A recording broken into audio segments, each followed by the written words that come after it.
So, who has ever rented anything before? Like a car or a house or tools? Do you know you can rent tools at AutoZone to work on your car so you don't have to go out and buy the $1,000 of tools that you need to fix one little thing? Who has owned something before?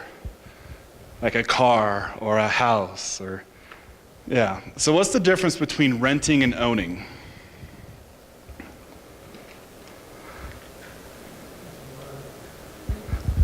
Responsibility, that's it. Renting means that you borrow something that belongs to somebody else. You could use it, you could abuse it, and then you get to return it when you're done. Owning is different. Owning requires a commitment. There's a responsibility behind owning.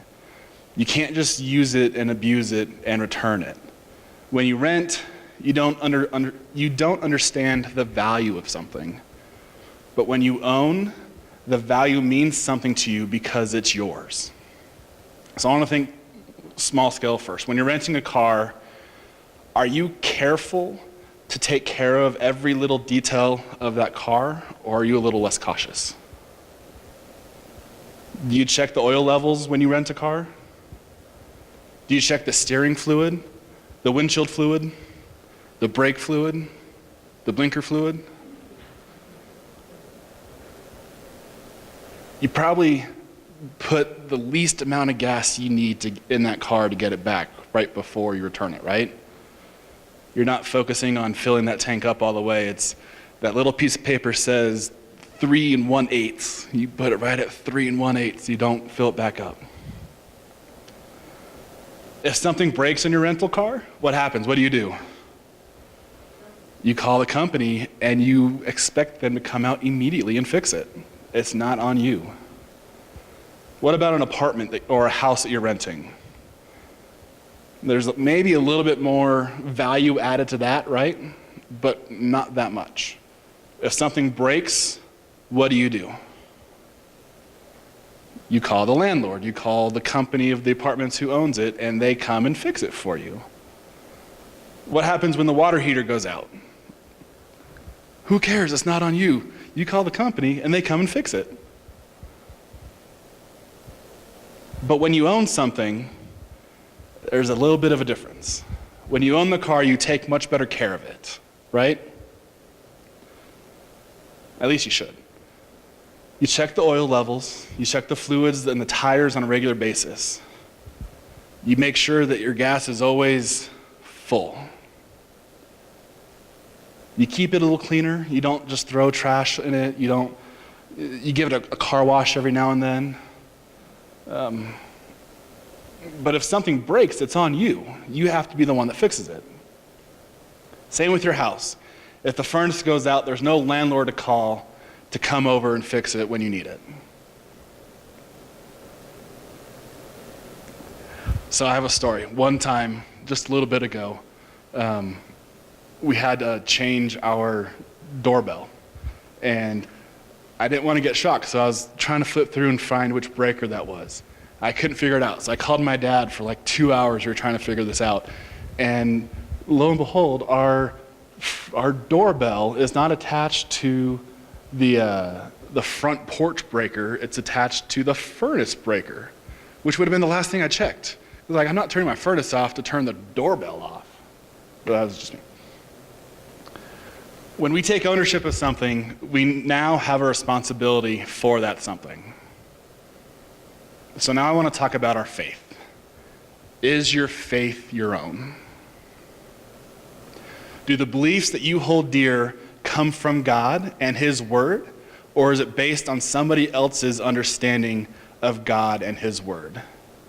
Do you own, or are you renting your faith?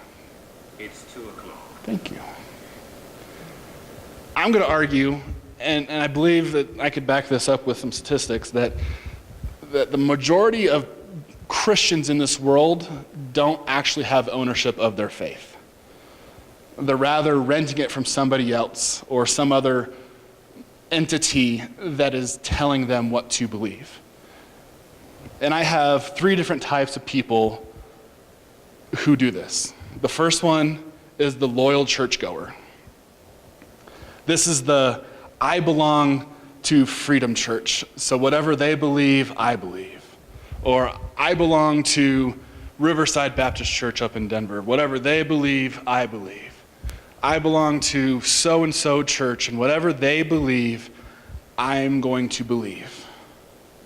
Paul writes in 1 Timothy 3:15, which I want to read real quick, that the church is the pillar and the foundation of the truth, which is right.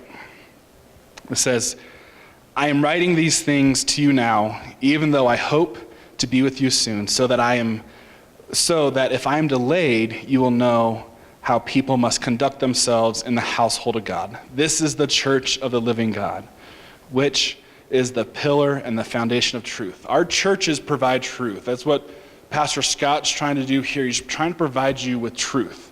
And all of the sermons and the family freedom groups that we have, what that is trying to provide you with the truth so that you can take that and go out into the world. However, if you are not doing your own due diligence and making the truth that Freedom Church is giving to you, then it's not yours. This person's faith is solely based on what the church teaches. If their church believes something is right and true, then so do they. The second type of person is the daddy and mama say so Christian. This is the guy who believes what they believe solely because their parents told them to. I fell in this category for a long time. And it wasn't until high school that I was finally able to make my faith my own. I was in church every Sunday, every Wednesday, every Thursday. Whenever church was open, my family was there. And I didn't have a choice. My parents drugged me along, and that was just what we did. But it wasn't until I was tested, and we'll talk about that later, that I had to make my faith my own in order to understand, in order to be ready. Deuteronomy 6:6-7 tells us, as parents, and you must go commit yourselves wholeheartedly to these commands that I am giving you today. Repeat them again and again to your children. Talk about them when you are here at home and when you are on the road, when you are going to bed and when you are getting up. We're supposed to be teaching our children what to believe. Train your children up in the ways of the Lord, right? But if we never teach our children to grab a hold of it for themselves, it's falling on deaf ears and it won't sink in. This person's faith is based on his or her family's religious traditions. If their parents and family believe something is true and right, then so do they. However, if your faith is based on your family's beliefs, it is not your own. The third one is the great and wise leader follower. This is the person who says, you know, Pastor Scott's a really good talker. And what he says, I really like. So whatever he says is true, I'm going to say is true.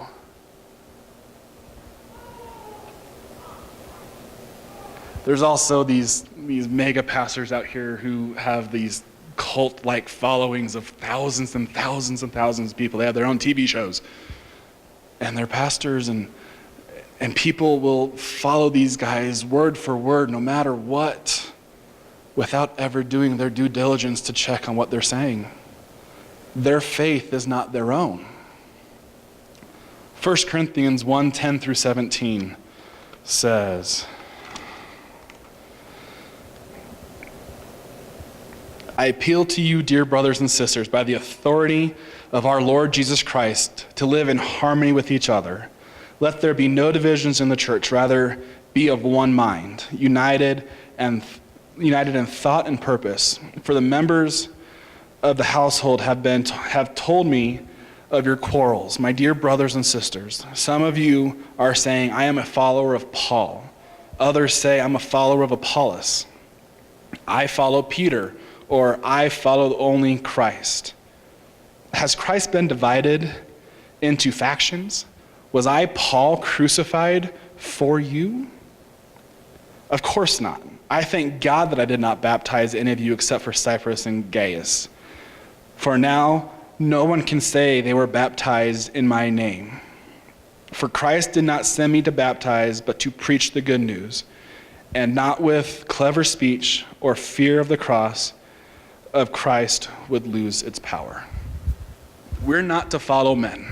We're not to follow Pastor Scott. We are not to follow me. We're not to follow XYZ preacher who comes down the road. We are supposed to follow Christ.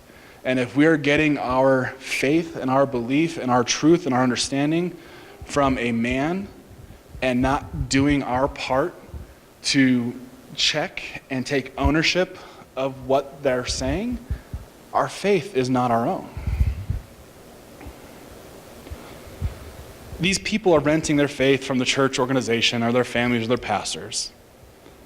But when they begin to face trials, they may not be equipped to handle the situation. So how do we make our faith our own? That's the question I want to ask today. How do we make our faith our own? How do we move from renting to owning?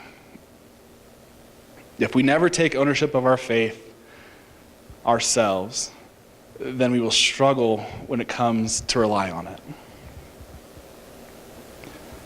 This is a stat that I've remembered since I've been in high school, and what's sad is that it continues to grow. When I was in high school, 3 out of every 4 kids who left high school would never step back into the church again.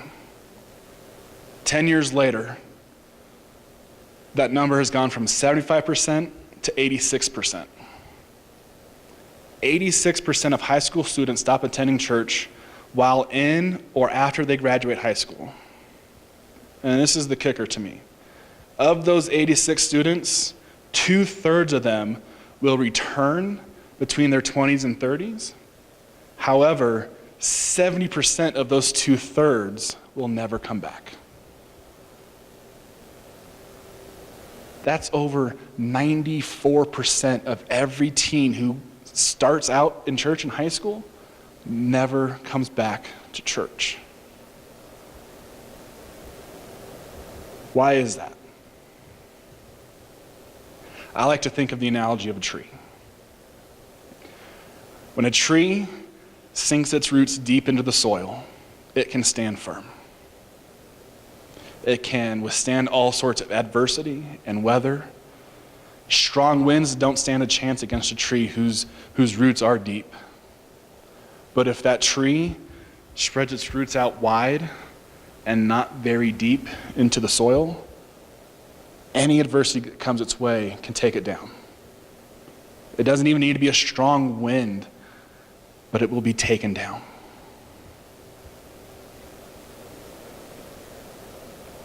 Students are the same way.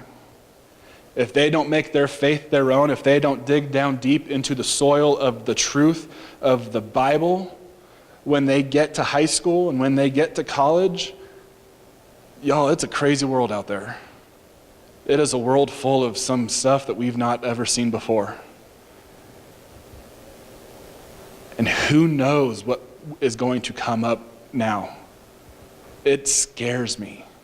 And if we aren't teaching our young students and kids and my kids, and this is something Karen and I are doing on a daily basis, we're trying to teach our kids to dig deep into truth so that when the world comes at them, they're strong.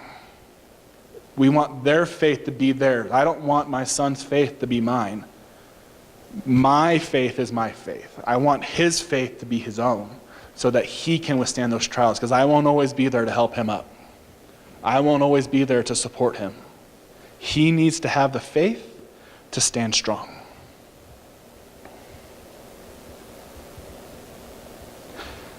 Students that leave church are most likely, students are leaving the church most likely because they have rented faith from their parents, or they went to church simply because the youth group was cool, or maybe their pastor left unexpectedly because of an uncertain situation. they never begin to take roots for their own faith. And when they leave the comfort of home and their church and go to college and go into the world, they don't know how to survive. So I have 4 simple ways that we can make our faith our own. And the first one is get into God's Word. This book here needs to be something that we are constantly working through to understand what it says. I can't begin to understand what truth is if I never open my book, if I never open my Bible. Faith comes from getting into God's Word. We could read the stories and the tales of courage and obedience. We can read the exhilarating accounts of the Lord, his mercies, his teaching, his interactions, and his dying resurrection. Read the letters of Jesus, the Gospels. They are actually Jesus' words that we can read, that he tells us what's true. We'll never take that first step towards making our faith our own if we're not reading our Bible. The second one is to pray for more faith. And there's a story in Mark that I want to read real quick, as soon as I could find it. Mark 9:14-24. It says, it's a story about Jesus healing a demon-possessed boy. And it says, when we returned to the other disciples, they saw a large crowd surrounding them, and some teachers of religious law were arguing with them. When the crowd saw Jesus, they were overwhelmed with awe, and they ran to greet him. Jesus asks, what is all the arguing about? One of the men in the crowd spoke up and said, Teacher, I brought my son so you could heal him. He is possessed by an evil spirit that won't talk. And whenever the spirit seizes him, he throws him violently to the ground. Then he foams at the mouth and grinds his teeth and becomes rigid.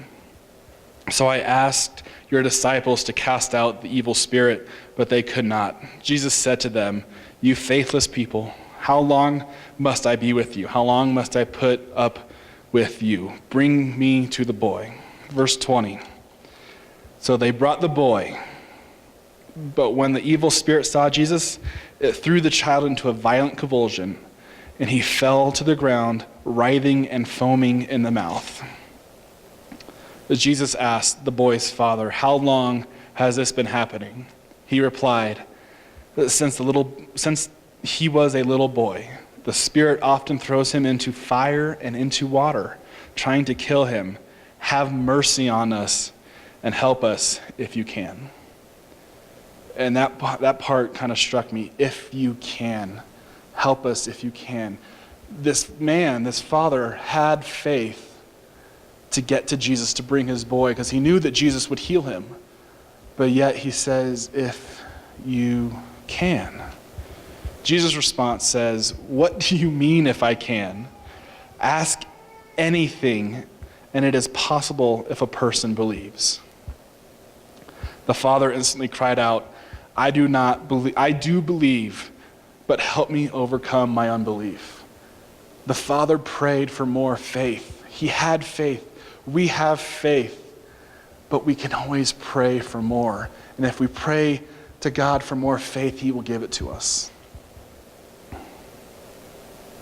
When was the last time you prayed for more faith? We're good at praying for people who are sick. We're good at praying for that next lottery win. We're good at praying for that next job opportunity. But yet, when was the last time you actually sat there and prayed for more faith?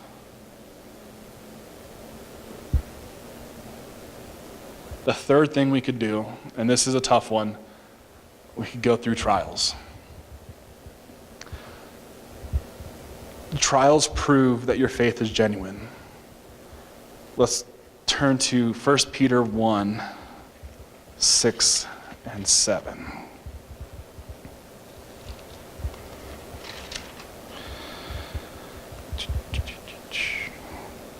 So be truly glad. There is wonderful joy ahead, even though you must endure many trials for a little while. These trials will show that your faith is genuine. It is being tested as fire tests and purifies gold. Through your faith, though your faith is far more precious than mere gold. So when your faith remains strong through many trials, it will bring you much praise and glory and honor on the day when Jesus Christ is revealed to the whole world. Trials prove that your faith is genuine. When we face trials with a view that it is good for our faith, then we can begin to make our faith our own. And the last one is tough for a lot of people, but it's share your faith. As somebody who has taught before, the more I teach something, the more I understand something. When I was in college, I had a physics teacher who could not teach worth a darn. It was her first class right out of grad school. She had no clue how to teach. She knew the subject matter, but she couldn't teach it to us. So I had to, on my off time before the class, learn, and then I had to teach it to the table that I was sitting at because nobody was getting it. But I found that as I taught it to somebody else, it started to make more sense in my head. If we share our faith the same way, it will become more important to us. We'll begin to understand it more. The more you share your faith, the more you defend the gospel, the more your faith will become your own.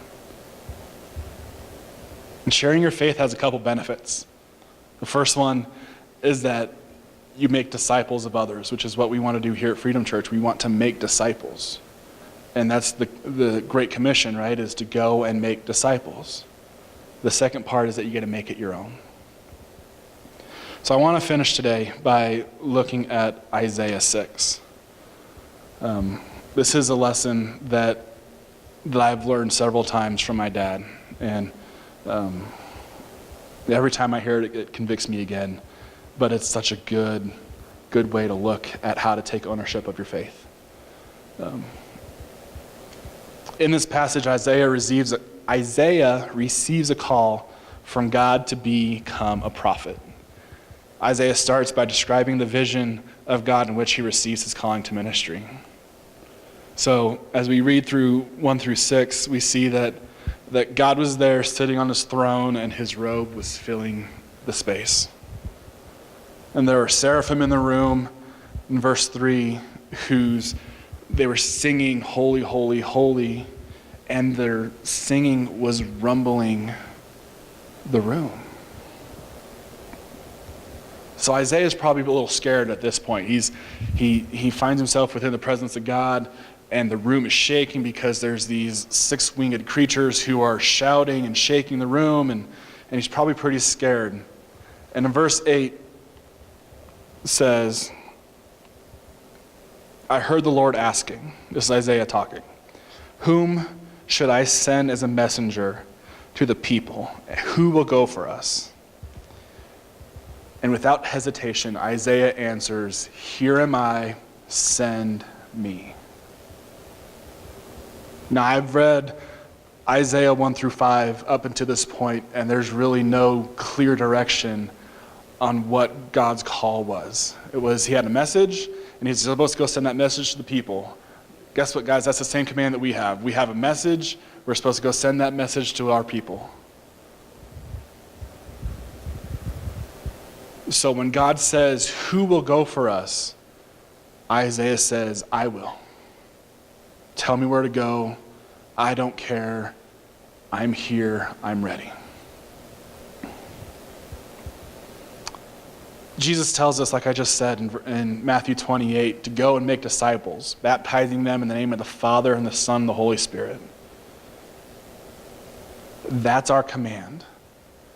And as we are here waiting for God to give us the call of when to go, The lesson that my dad has always taught me is to put my yes on the table. If I put my yes right here on the table, that is a sign from me to God saying, I am ready. Just like Isaiah said, I am ready. Send me wherever you want me to go. Now, I could be selfish and take that yes back when I want to and have strings attached to that. But that's not what Isaiah gave an example for. We need to be ready to go when we are called. We need to put our yes on the table. And with our yes on the table, we will always be ready to answer God's call for whatever he wants us to do. No strings attached. We cannot pull our yes back and then grab it whenever we want to. If our yes is on the table and God says go to South Africa, we go. If our yes is on the table and he says Lindsay needs help back in the children's area for a Sunday, we go. There's no limitations to what that yes is for. But if it's on the table, we're ready to go. But if we pull it back, God, I don't know. South Africa's a far ways away. I don't know, God. I'm not all that fond of kids. They're loud. They're sticky. I'll go to South Africa. I'm not going to go back with the kids. But that's not how it's supposed to be. If our yes is on the table, our yes needs to be on the table. Taking ownership of our faith requires us to be ready to answer God's call at any moment. It could be a huge ask. It could be a very simple ask. It could be going to your neighbor's house this afternoon after church and inviting them to come next Sunday. That's not hard. It's a simple knock. Meet your neighbors. You see them out mowing the grass later on this summer. Hey, come to church with us. If your yes is on the table and you see these opportunities, then you'll take them.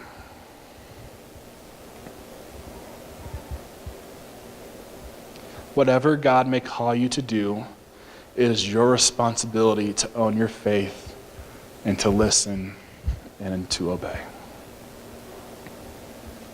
Let's go ahead and pray. God, we thank you for today, and we thank you for the opportunity that we have to not just rely on somebody else, Father, but to rely on the truth and the Bible that you gave us.